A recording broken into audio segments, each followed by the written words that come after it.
It was coming up on lunchtime and I was getting pretty hungry, so I decided to make a sandwich and some mac and cheese.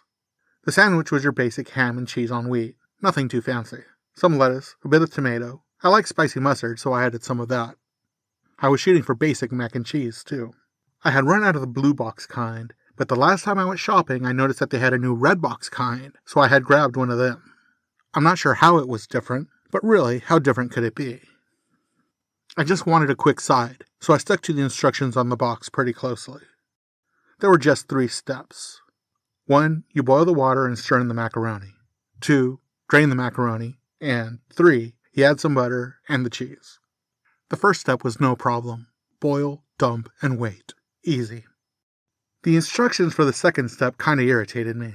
Like, yeah, I get it. Don't rinse the macaroni. There are reasons for that, but you don't have to harp on it, you know? The blue box doesn't make such a big deal of it. What's up with this red box? So, I rinsed the macaroni out of spite, then moved on to the next step. It should have been smooth sailing from there. I added the butter, then the cheese, and then started stirring. But as I stirred, I started to feel some resistance. I backed away when I heard a low groan come from the macaroni. Then it started bubbling. And then, little creatures began popping out of the pot. A total of 10 little cheese guys popped out. The little guys scattered throughout the kitchen. They began rummaging through the cabinets, the pantry, and the refrigerator, opening packages and dumping their contents, and generally creating a mess. I went from annoyed to concerned when they started playing with knives, stabbing whatever they could find.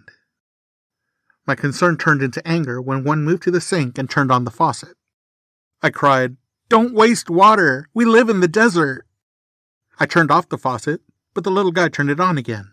I turned it off, and he turned it back on, laughing at me. This was unacceptable. I turned off the faucet and waited for him to turn it back on again, and then I grabbed him. I tried to hold him firmly, but he broke up into individual macaronis and slipped through my fingers, falling into the sink. He then reformed and climbed back up the faucet. I grabbed him again, but I wasn't sure what I would do next. Without thinking, I stuffed him into my mouth, gave some quick chews, then swallowed him down. I heard several gasps behind me, so I turned and saw that all the macaroni guys were staring at me, and they each had a look of stunned surprise on their face.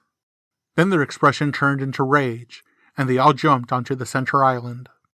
They dogpiled onto one another, and they combined into a single big macaroni guy.